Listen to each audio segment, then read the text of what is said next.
Hi, I'm Captain Larry Bell with Texas Fishing Tips, and this is your weekly fishing report. Down here in Cottonwood, San Antonio Bay shoreline, all this area through here, these little back lakes that dump out of here into the bay system. Work these mouths. Work your down south lures to dark colors. They've been working really well out here in just a little bit deeper water. If you like top water, throw your top waters up in here. The water's back down a little bit, so you have to be careful with that and pick and choose when and where you throw those. But the best thing that's been working has been the down south in deep water for your trout. Panther Point Reef, all this area up in here.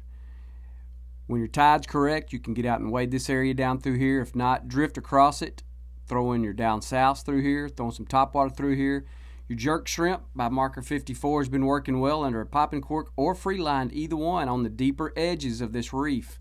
These fish are falling off in that deeper water when it's getting hot, so that's where you're going to find them, is hanging off in that area.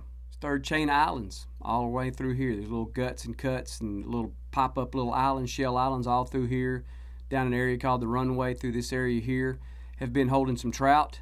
You have to be kind of patient with them. There's some smaller trout that are mixed in here.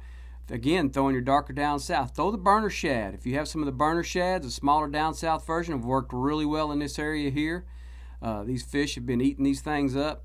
The chicken of the sea, supernatural, have been working really well through here. You'll have to wade through quite a few small trout to find your fish that you want, but they are there. Port Bay area, this little point, little cove area right along here. Get on this edge, walk this edge right here on this flat. There's deeper water that hangs off there, drops off pretty quick in here, so be careful if you get out there on that. But work that whole thing. Find some bait that's working in that area. Again, throw a suspended bait. The Meridines have been working pretty good here. The white flavor has been working pretty well through there. Again, the burner shads have been working pretty good, hanging off in that 3 to 5 foot of water. Just be patient with them and you'll find some quality trout that are hanging off in that deeper water. Long Reef, this area out here. A lot of it's gone from Harvey, but there is a couple little patches of shell that are hanging up here. The little bird island that's out there right by the intercoastal. Fish this area here. It's all nice, good, wadeable bottom.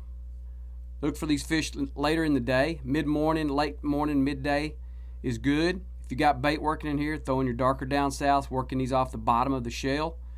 Going across the intercoastal here, get on this other little reef that's over here. Same thing.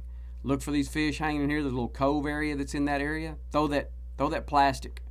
You're going to have your best result throwing that, and there's more little reefs that are scattered out throughout the Aransas Bay system. Just hit those. Some of them you can drift. Some of them you can wade. You just have to see what you like, see how you, if you're comfortable with it. You can get out and wade it a little bit deeper if you don't mind, 2.5 to 3 foot of water. But there are quality trout hanging in this deeper water. Thanks for watching. I'm Captain Larry Bell.